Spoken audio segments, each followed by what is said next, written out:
어떤 종목이 하루에 27% 올랐습니다. 그런데 이 주가가 증권사 목표가의 절반밖에 안 됩니다. 하루에 27%를 올라도 절반인데요. 그럼 그 목표가는 대체 뭘 예측한 숫자일까요? 지난 7월 31일 삼성전자와 SK하이닉스 이야기입니다.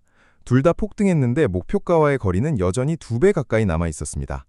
목표가가 미래를 가리키는 나침반이라면 이런 일은 벌어지기 어려운데요. 오늘은 이 나침반이 어디를 가리키고 있는지 확인해 보겠습니다. 증권사들이 눈높이를 낮추기 시작한 건 주가가 다 빠진 뒤였습니다. 삼성전자와 SK하이닉스 모두 몇 달 동안 하향 리포트가 한 건도 없다가 급락하고 나서야 줄줄이 나왔는데요. 목표가가 주가를 앞선 게 아니라 주가를 따라간 겁니다. 그래서 전망이 아니라 중계라는 말이 나옵니다. 그런데 이건 이번 폭락장에서만 벌어진 일이 아닙니다. 오를 때는 뒤늦게 목표가를 올리고 빠질 때는 뒤늦게 내리는데요. 몇 년째 같은 순서가 반복되고 있습니다. 한두 번이면 실수지만 계속 반복되면 그건 구조입니다. 그 구조는 리포트 안에서도 보입니다. 투자 의견을 보면 열의 9이 매수인데요. 매도 의견은 사실상 사라졌습니다. 전부 매수라면 매수라는 글자에는 정보가 없습니다. 신호등이 늘 초록불이면 아무도 신호등을 보지 않는 것과 같습니다.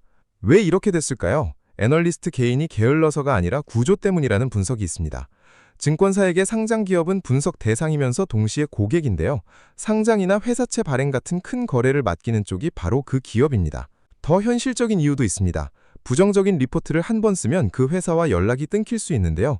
담당자 통화도 설명회 참석도 어려워집니다. 다음 리포트를 쓰려면 관계를 지켜야 하니 표현이 부드러워집니다.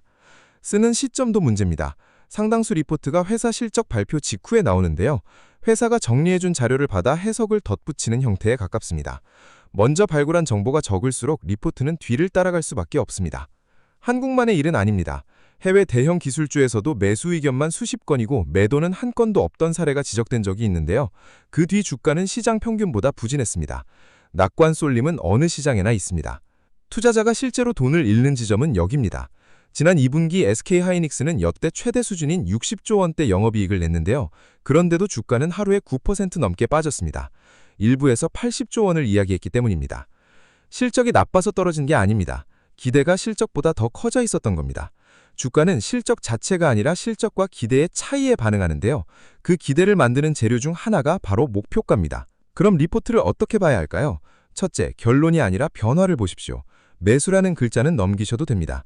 대신 목표가가 언제 얼마나 어떤 근거로 바뀌었는지가 실제 내용입니다. 둘째, 투자 의견은 매수인데 목표가만 내려간 리포트를 눈여겨보십시오. 이건 사실상 등급을 낮춘 신호로 읽는 시각이 있는데요.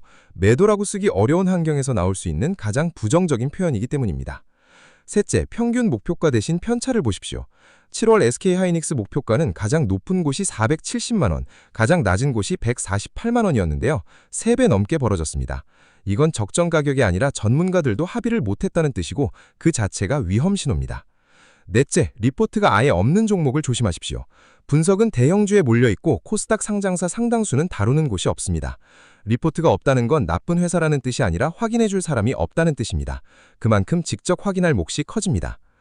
목표가를 낮추는 일 자체는 잘못이 아닙니다. 기업 가치가 바뀌면 숫자도 바뀌어야 하는데요.